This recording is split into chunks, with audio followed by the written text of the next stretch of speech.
despite it all, I still accomplished what I set out to accomplish.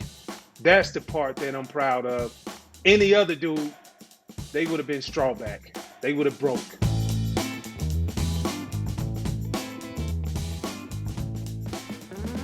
This episode of Half Forgotten History is brought to you by Bourbon Time and Jim Beam. You know, with the loss of our commutes during the pandemic, we've all lost that natural break from the workday to the evening.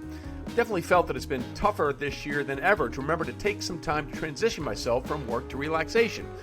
So my friends at Jim Beam want to help solve this so we can get our me time back. Beat the burnout and commit to taking the hour of 6 to 7 p.m. as your me time, where you turn the phone on Do Not Disturb and do something that you love with no strings attached. Even though we like to enjoy our me time with a glass of Maker's Mark, you don't have to enjoy bourbon in order to participate in the movement. Do whatever is restorative for you, whether it's yoga or Maker's Mark, or golf or Maker's Mark, or just relaxing or Maker's Mark. Do whatever it is that makes you the better version of yourself. So let's make the idea of bourbon time a reality. Join me in reclaiming 6 to 7 p.m. as the happiest hour so you can do whatever it is that makes you happy. And if it involves a glass of bourbon, remember to drink Maker's Mark responsibly. Maker's Mark Kentucky Straight Bourbon Whiskey, 45% alcohol by volume, copyright 2021, Maker's Mark Distillery Incorporated, Loretto, Kentucky. Hey everybody, what's up? Trey Wingo here. Welcome into a special Bourbon Time edition of Half Forgotten History as we close out Season 4 today. You know, it's easy to play a long time in the NFL when things are going your way, when you're constantly on winning teams, when you're getting to the postseason, and you have a shot at getting to that Super Bowl and maybe a championship. But what if you play forever in the NFL and you never even get a taste of that? Well, that's a consummate pro, and that's today's guest. It's Takeo Spikes. He has something on his resume in the NFL that he wishes he didn't have, but he also has something on his resume in the NFL that very, very few people can claim, and it's something he should be extremely proud of. So please enjoy this Bourbon Time episode with my good friend, longtime linebacker Takeo Spikes. Happy to be joined on this episode of Half Forgotten History, which is part of our Bourbon Time with Jim Beam, with my good friend Takeo Spikes. Takeo, I thought I knew almost everything about you, but I learned something new today. I did not know that you were named after the 66th Prime Minister of Japan, Takeo Miki. How did that happen? You know, that's a good story, Trey. You always do your homework, but that happened. All right, so check this out. Good story. I haven't told this story, not to too many people. Yeah, so let's go. When I was born, my mother wanted to name me after my father. But my father was like, his name was Jimmy Lee Spikes. And my father said he didn't want to name me after him. And my mom was like, why? And she said he paused and he was like, I kind of feel like this name is too old time for it. So she said, as I was laying in her arms in the hospital, went about 2 days and she was looking at TV. And the Prime Minister of Japan came on TV and he was talking. And I was like, well, how in the hell did you tie all of this together? She was like, I felt like he was somebody and he looked like he had a presence. So I did research and found out that his name meant in English, great warrior, hero. And so she said after she saw the interview, she was like, all right, he'll be my little Takeo. And so that's how I got the name Takeo. Good story coming off of that. So back in 2008, 9, I went to Japan. Oh. And when I went to Japan, I was getting ready. I checked into this hotel. And so the lady asked for the ID. And so I gave it to her. And I wasn't thinking, like my name, Japanese name. And that's a prominent name over there. So she looked and she was like, Takeo? I was like, hey, what can I say? So, no, man, I get a lot of mileage off of it. It's cool to see people, they'll send me, hey, I named my kid after you. Or I get some people, I got followers in Japan and they send me messages all the time. So it's pretty cool, though. Listen, your mom nailed it. I mean, great warrior. I mean, is there a better translation for a guy that's going to be a football player? I don't think so. Nah, she nailed it. Like she told me, you'll forever be in debt for me giving you that name. So I guess she's right. 100%, and you're huge in Japan, and why wouldn't you be? So, when did you start playing football? Because obviously you were born in Augusta, Georgia. We all know Augusta, Georgia is the home of the Masters. Um, but when did you realize, hey, this football thing was good for me? Because I have a standing line whenever I see you. I always say you're the only person I know whose muscles have muscles. So, like, I'm assuming you always had to be sort of chiseled as a kid, even. No, I wasn't. Actually, I Really? worked very hard to get to where I'm at. I mean, everybody has, but like people think I came out the womb like rocked up, like I was ready to play. I was ahead of everybody. I just really worked. And I remember looking at the game, but when did I know um, or how did I get to the point of where I'm at? I just worked for it, right? Like Yeah. if the coach told me I had to do 10 sets of 10, in my mind, I was like, all right, if everybody else is doing 10 sets of 10, well, why not I do 12 sets of 12? And so Yeah. it was just adding a little bit more than the next man. And that's how I kind of made my living, even to this day. But where do you think that came from? That gave you that little extra sort of, or that idea? Well, here's what they're saying, but here's what I want to do. Because not everybody has that. Well, I had good coaches who came in and they reiterated if you do the little things and if you do a little bit extra. For me, I had the prime opportunity to see it in my household. Yeah. I was fortunate enough to be raised by my mother and my father, and to be able to see him grinding every day, times where he really didn't want to go to work, or if we were asked for something ridiculous, and he would remind you, like, you do know that costs money, right? Like, Yeah. now what you can do other things to be able to get this, and maybe one day you'll put yourself in position. So I learned the work ethic, understanding how to be strategic and more than anything, really intentional about my movements and my decisions just from watching my mom and my dad. Well, listen, it certainly paid off because by the time you were a senior in high school, you were honored the award of Mr. Football in the state of Georgia, as well as the Yep. Georgia Player of the Year as a senior. So I guess my question for that was because that's not an easy thing to do in that state. How did you get out of the state and get to Auburn? Why didn't the Bulldogs lock you down? Hey, it was turmoil in Georgia throughout that time period. And it was so bad. Ray Goff was there.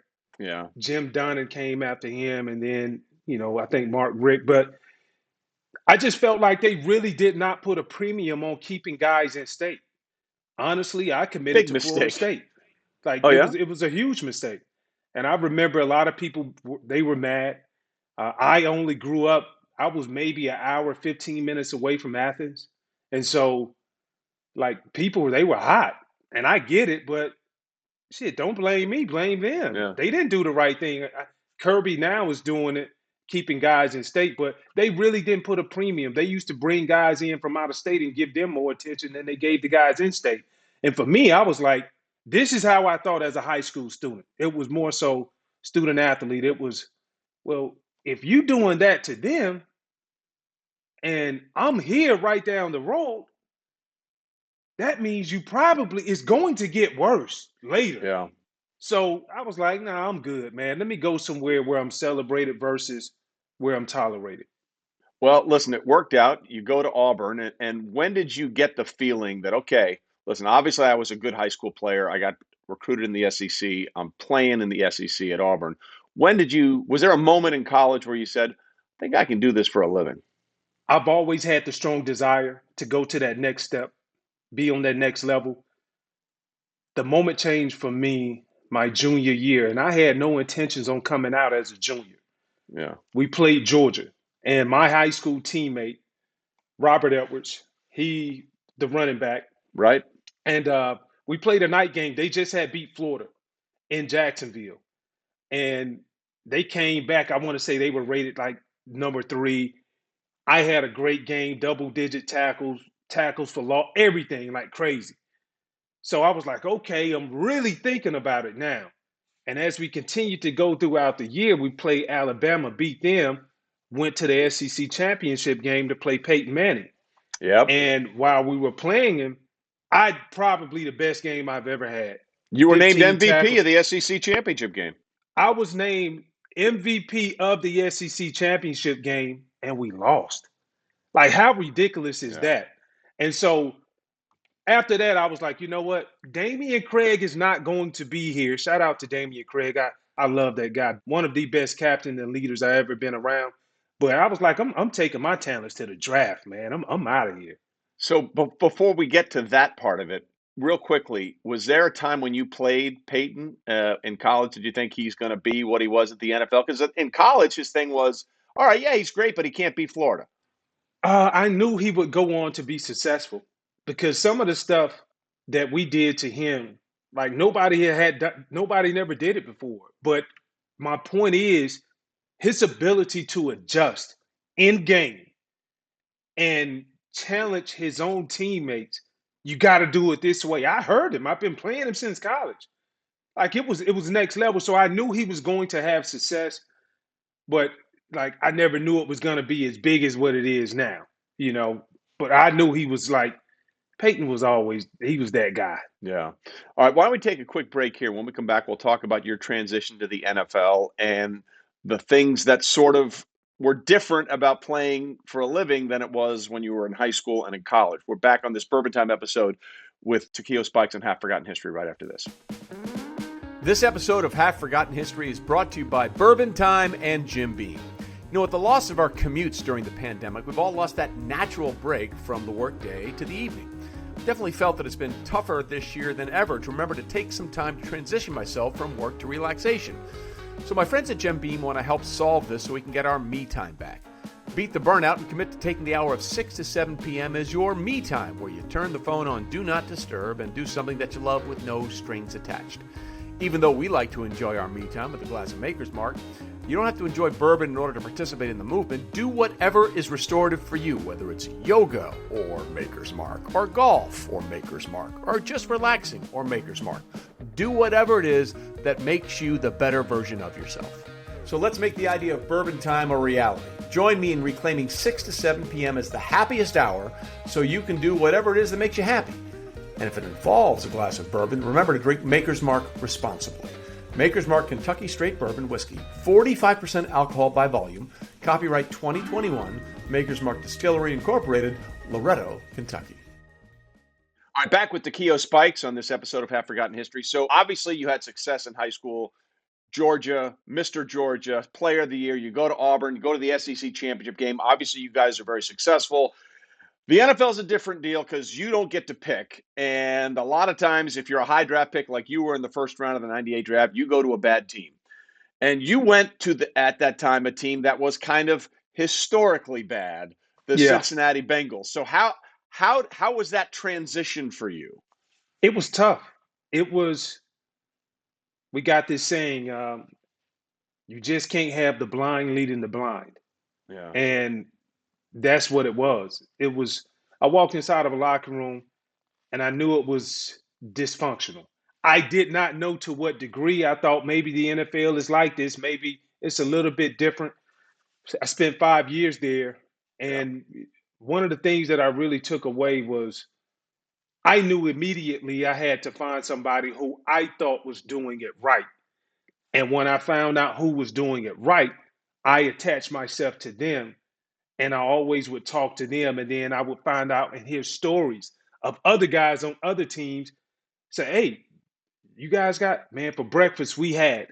And I'm like, what? They fixed you guys breakfast? And then it was like, what? Y'all, you guys don't have breakfast? So, yeah, it was bad, Trey. Like it was bad, bro. Who were those guys for you in Cincinnati that you attach yourself to? Willie Anderson, he Oh, was yeah, one of them. absolutely. Corey Dillon was like, we have a good relationship. It wasn't like we talked all the time, but it was like, I like this guy. Like Yeah. Corey was a loner. He didn't take no shit from nobody. You know, him, oh God, who was it? Clyde Simmons. I didn't even realize what free Wow. agency was because the first years we were not active in free agency. So I Right. didn't realize the magnitude of it, right? So when we signed Clyde Simmons and he came there, he was on the back nine, but I spent a lot of days time just talking with Clyde. And it was like, man, he just imparted so much wisdom into myself, Brian Simmons, Steve Foley. We were all drafted in the same draft class. So those were a couple of guys like who I really attached myself to. I love Carl Pickens. Like he was one of my all-time favorites. I understood why Carl Pickens was bitter. He spent this Yeah. entire career there, and he suffered. I mean, he made plays, but he suffered too at the same time. Yeah, I don't think people fully appreciate that because football is not a game that you can play unemotionally, or dispassionately. If you do, you're going to get steamrolled every week. You guys, in the 5 years you were there, you never finished better than 6-10. And people say, "Oh, you're a professional. Deal with it. You're getting paid a lot of money." I mean, it still sucks. I mean, it sucks to know every year and almost every game we probably don't have a chance. As crazy as this may sound, I never went out there and thought we didn't have a chance. And that's the power of the mind. And I want people, whoever hears this, I want them to really take this to heart because I used to brainwash myself, Trey. Yeah. And I used to believe like, okay, this is the year. Even when we went 2-14, I was like, all right, Gus Farad is gonna play better this week. Achilles Smith is going to play, like something is going to happen. I always had that belief because if I would not have had that belief, I don't know if you and I would be, you would want to talk to me right now. I would not have made my name. And that's one of the things that I appreciate you bringing up. People bring it up, but they don't really dive into it because it was hard to be able to do that day Yeah. after day. And then you go into an antagonizing offseason, and I work out with Hines Ward. You see Jerome Bettis, you see Ray Lewis, and you're the damn, the, the, the, the blunt joke, like you're the Yeah. mainstay of all the jokes. You know what I mean? So like it was hard, but I'm proud of myself from that standpoint because I was able to fight through it, Yeah. continuously. Well, you should be, and I certainly understand that. Like through September and October, when you're like that. Let's say the year you went 2-14, when you're one and whatever you were, like how does that work going into a December game? Like that that you say you do it, but I don't think it's as easy as well. You just convince yourself to do it. So, what were the tricks you used mentally to get you to that place each and every Sunday? It was triggers. I had triggers the more and more as we played throughout the season. I tell you this: the first trigger that happened was, okay, let me break, versus looking at this thing as a 16 game season. Let's Yeah. break it into quarters. We play 4 quarters. I'm going to play 4 games. 4 games is 1 quarter. Let's win the quarter. That didn't work. Okay, we can pick it up this second half of the second quarter. We can do that, and maybe we can find a way to be 500. That didn't work either. So then you go to the back nine, and it was like, all right, by the third quarter of the season, you realize I'm out of the playoffs. Now I'm pissed off because I want to have an opportunity to be on TV on Sunday to where everybody gets an opportunity to see me because we're the only game that's on that's playing. And people Right. really can see what I bring to the table. And so another trigger, what really did it for me towards the end of the year, I remember in December, that's when Pro Bowl players were named.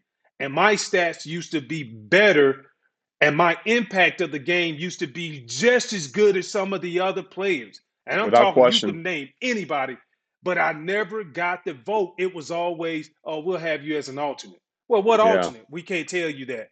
Oh, so y'all shuffling the cards, the deck or something up in New York? Like, what's going on? So, those were my triggers that really kept me going. And then I tell you something else, Trey. I don't even know if you knew this. It took me 10 years before I played on Monday Night Football. That's crazy. Like 10 years.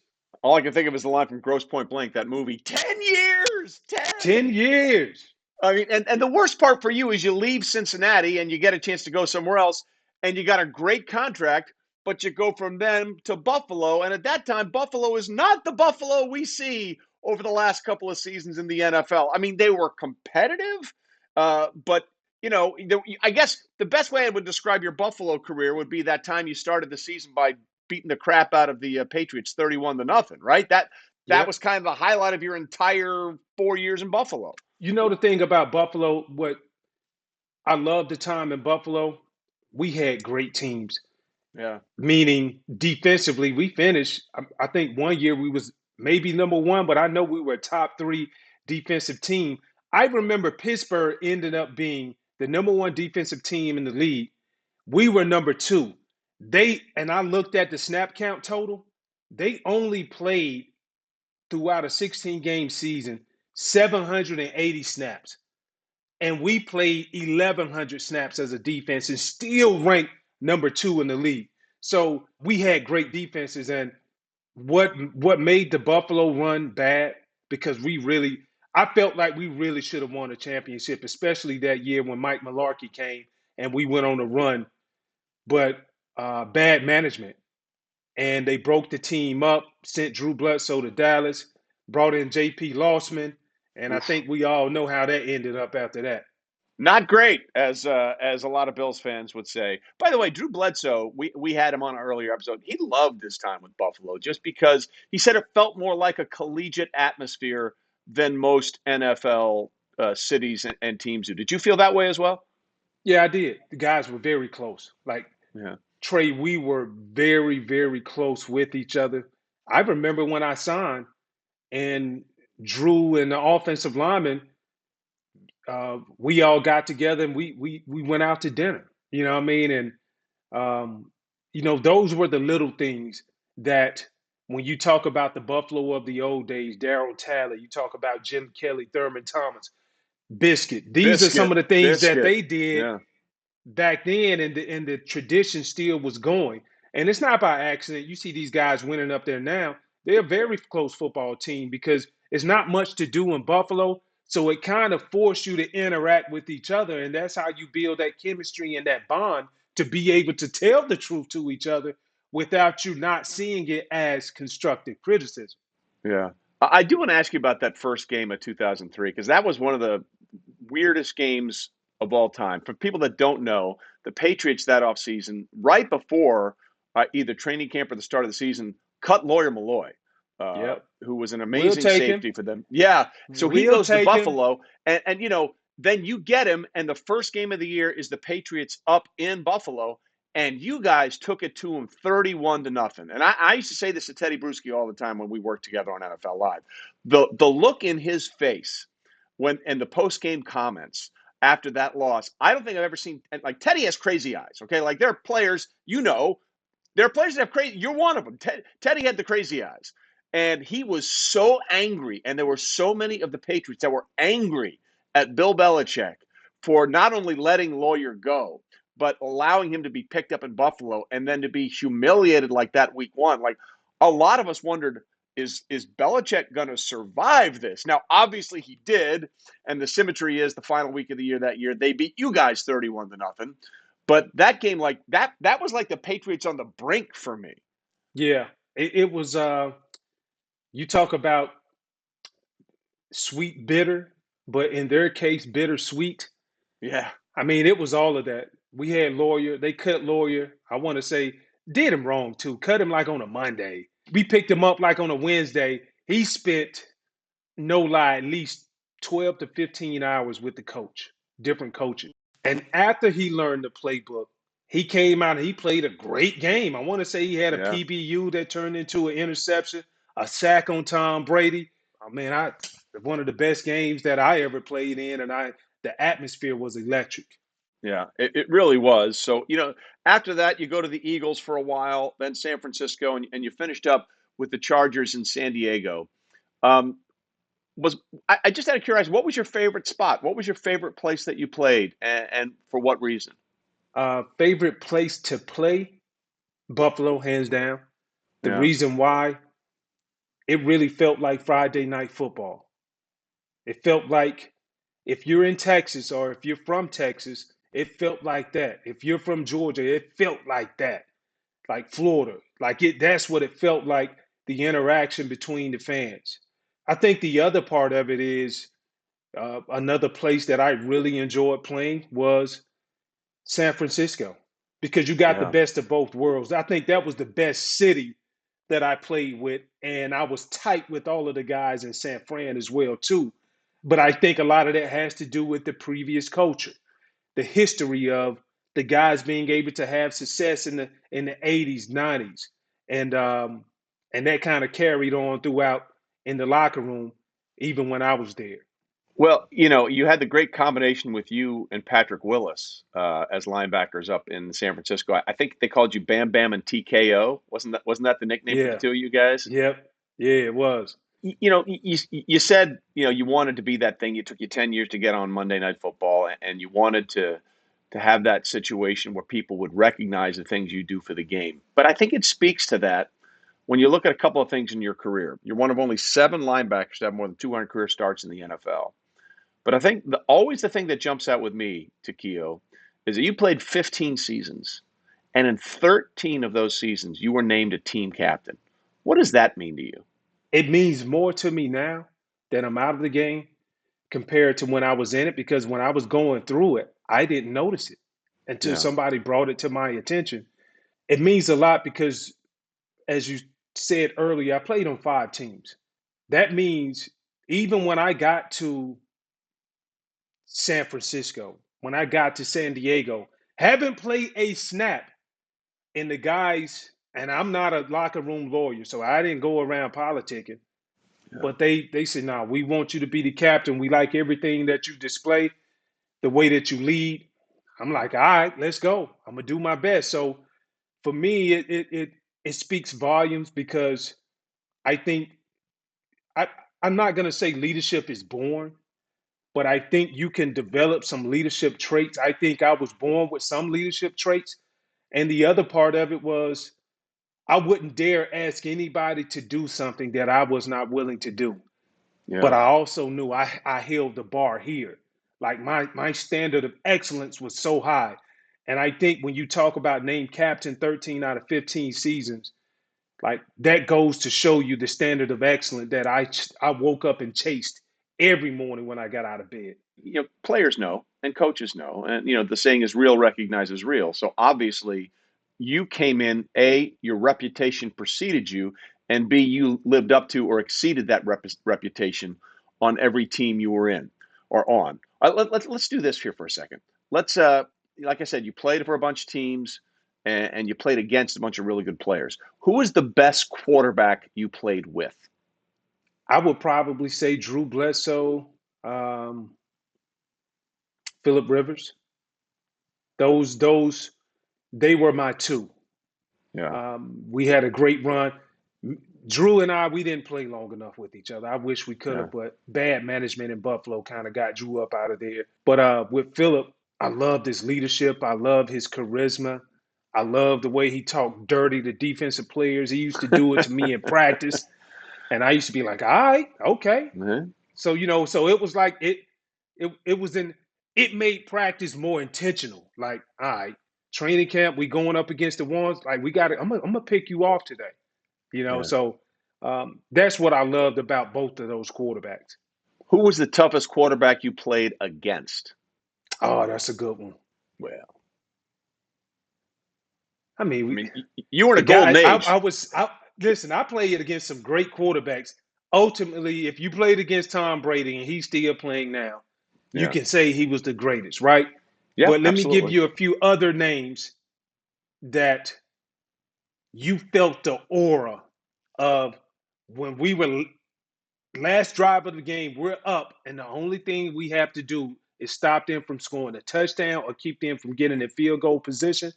Brett Favre, he was one. You could feel it. You could feel Yeah. like, oh shit, here we go. Um, Another guy who just had that canny ability to be able to gather guys and make plays was John Elway. Like, man, Yeah. he was so good at what he did.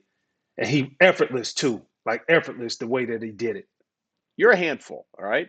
So, who was a lineman that gave you more trouble than you thought they should have? You that just every time you came in on a blitz or wherever you were supposed to be, this guy was a tough one for you to figure out. Well, to be honest with you, I never figured this guy out. And I used to destroy centers Yeah.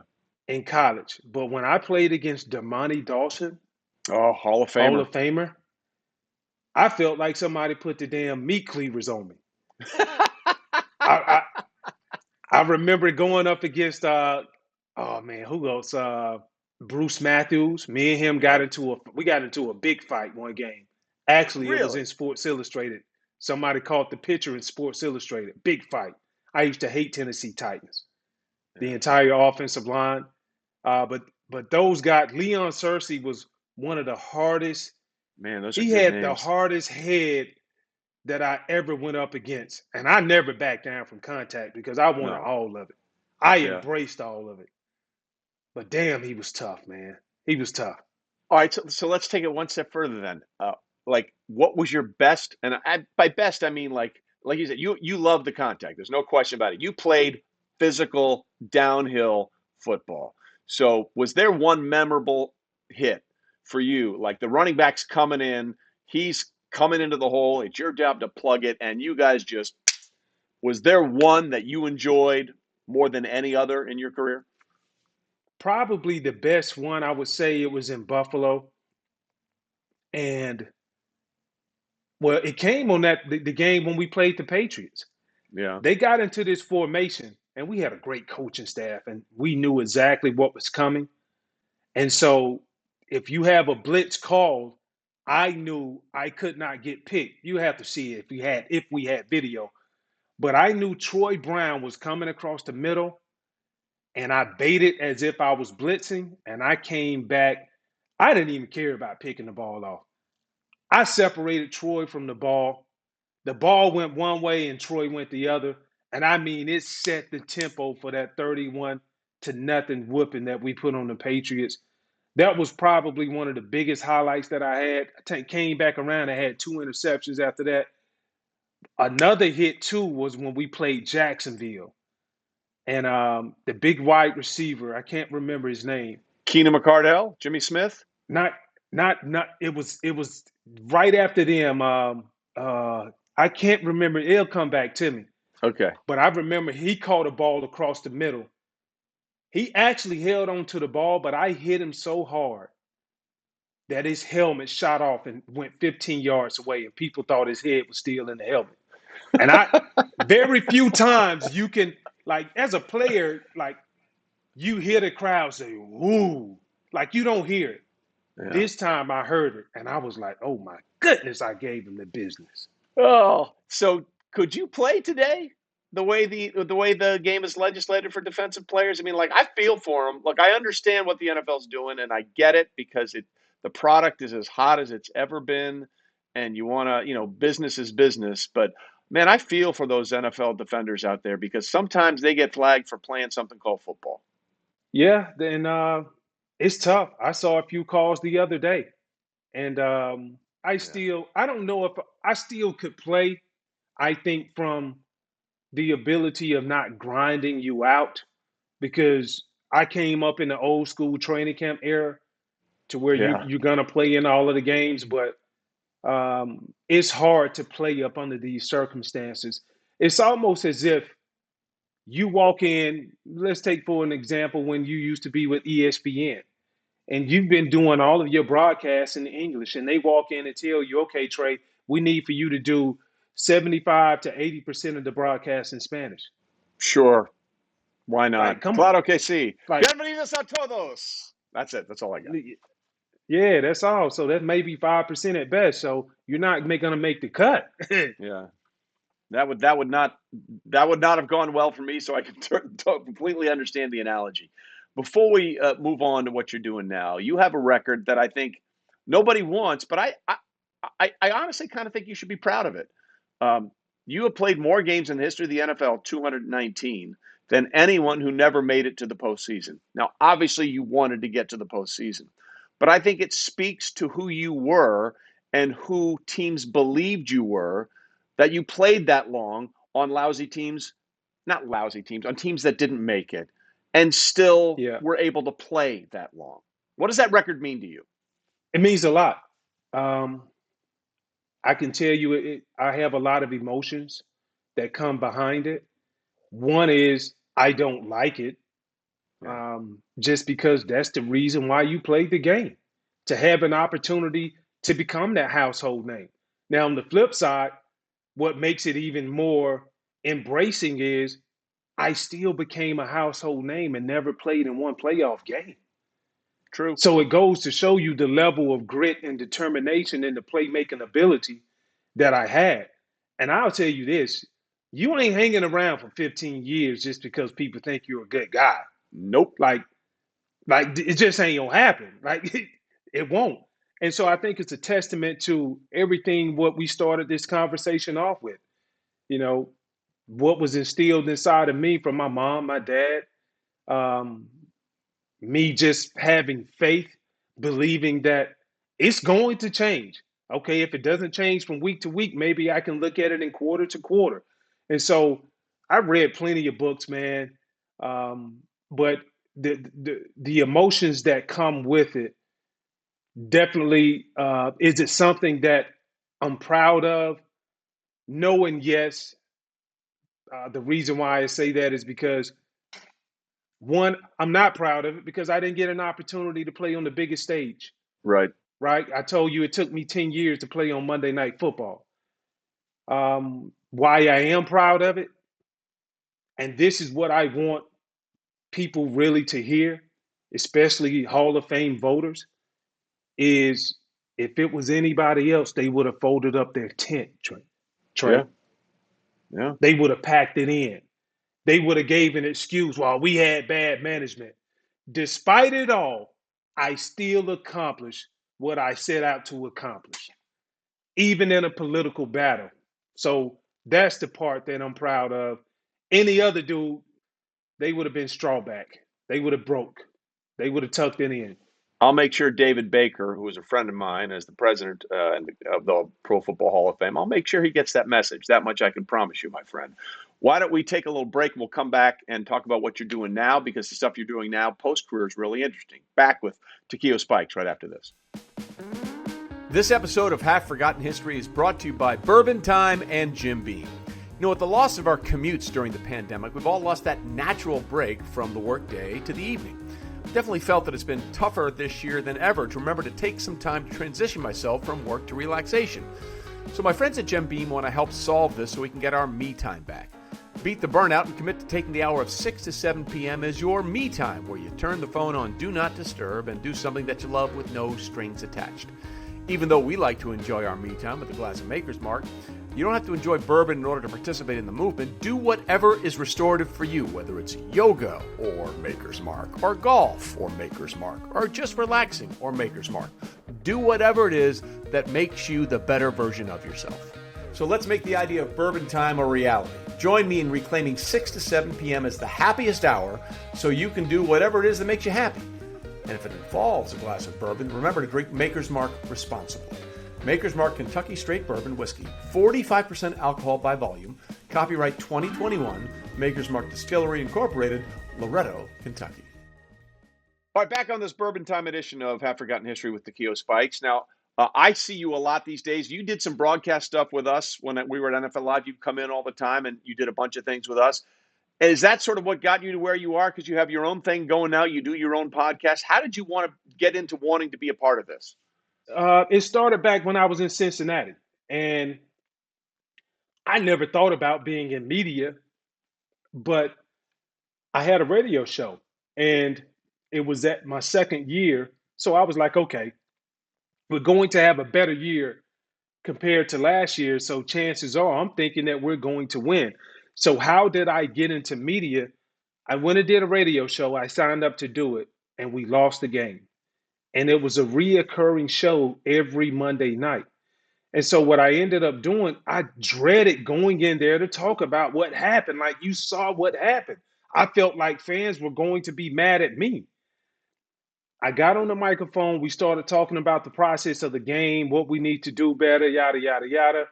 And when I got back in the car riding back home, it dawned upon me that all of the weight, the burden was lifted off of my shoulders. And that's when I knew, man, this media thing is therapeutic for me. Like, even though we lost the game, at least I felt like I got it off my chest. And so that's what really brought me into it, because I enjoyed talking about what we went through. And so that's how the media thing jumped off. Takeo, I find that fascinating because I think a lot of people would be like, "That's the last thing I want to do," and they take it the other way. I find it so refreshing that you felt like just getting it out there and talking about it made it better for you because most people are terrified that if I do that, it'll be worse. Yeah, and listen, that's what I thought. But it took me about 6 trips to realize, like, this is why. Like, this is why you're able to continue to go and go and let it go. You don't you don't take that foundational, the bad foundation that you just had, and then you bring it into another week trying to build something that's going to be sustainable. Like it's not possible. So for me, that's what really got me into the media world. And when did you think, okay, I can do this as a player? When did you say I want to do it as something post career, just to keep myself going? When I got to San Francisco, we talked about what's one of the best places I played in. San Fran, and I love the city, but that's when I really got my first show. And I'll tell you this: if we would have had social media back then, I would have been killing it because I had my own show and it was called TKO TV. And Nice. so I took a video camera around me in meeting rooms. Like I had so much love. I took it everywhere and I gave people an opportunity in the city of San Francisco to see behind the scenes. What do we do when we get a 20-minute break? Guys go in to play video games sometimes. You see guys ribbing on each other, talking about each other. And so I captured all of that there. And that's what really brought me to that media frenzy to where I got favor here and I was pretty good at it. And so that's when I knew I want to continue to do this. And after I retire one day, then this will give me the opportunity to get extra reps. You were Hard Knocks before Hard Knocks. Yeah, I was, man. I was ahead of my time, you know? Yeah, always Shit, too have, bad always, social media wasn't out. always have been. So tell me about the pod. What's the name of the podcast so people can find it? And what are you guys trying to do with the podcast? Well, as you see it right here, it's all up behind me, behind the mask podcast. Well, we don't have the hat on today, but I am amazing. So Yeah, let me go true. into detail about what the podcast is all about. It's myself, Tom Reds, another NFL legend. He's Yeah, my co-host, man, and we just talk about our lives on and off the playing field. We bring in guests from the world of entertainment. It comes from people, celebrities on TV. It comes from a lot of NFL players, WNBA players, and we talk about in-game analysis week to week, especially now since the season is upon us. We also talk about you know, I talked about TKO TV, Trey. And so what I did with the podcast was really I created something to where people, when they listen to it, it's a way to make you feel like you're inside of the locker room. So we talk about fatherhood, we talk about relationships, business ventures, social issues. And I think the best thing that people really love to hear is the untold stories that we absolutely. share amongst each other in the locker room, things that we actually go through. And mental health is upon us right now. And I would like to think by us having these conversations and some of the listeners out there listening, it would just provide and give you a different type of perspective. Some of the past guests we had on the show, uh, Grady Smith from the Atlanta Falcons, two-time Olympian, Asia Evans. I think about gold medal winner in the Olympics this past year, 3-on-3, Alicia Gray, Clinton Portis, Trent Brown, Calvin Johnson, Champ Bailey. I talked about him, London Fletcher. We just had Drew Bledsoe on with this last episode. So we share a lot of untold stories that we promise to be entertaining. We are very authentic and more than anything, captivating. Well, I can't agree with you anymore. I mean, that's why we do this one for the very same reasons. So I've always found you captivating. I've always found you entertaining. But most importantly, I've always found you to be a pro's pro. Like you look up that definition and you will see a picture of Takeo Spikes. Behind the Mask podcast, check it out. It is well worth your time. Takeo, always good to share some time with you, man. I appreciate you, and I wish everyone had your outlook on life and had that way to find a way because sometimes that's what you need more than anything else. And I hope someone listening to this podcast will get that message from you. I appreciate you, man. Hey, man, I appreciate you having me. And people can find the podcast on all social media channels. YouTube is good because you get the visual aid. So I appreciate the support, Trey. Really do, man. Thank you. You got it, brother. Be well. So with that, we put a cap on season 4 of Half Forgotten History. Again, thanks to all the people that have subscribed on the YouTube channel and everywhere else where you get your podcasts. It's been our pleasure to keep doing this for you. We're going to take a short break. When we come back in a couple of weeks, we've got some amazing guests lined up for season 5, including some Hall of Famers and some names that you know very well, but you don't know their stories, which is, of course, why we do this. So thanks for watching seasons 1 through 4 of Half Forgotten History. We're taking a quick break. Season 5 will be up before you know it.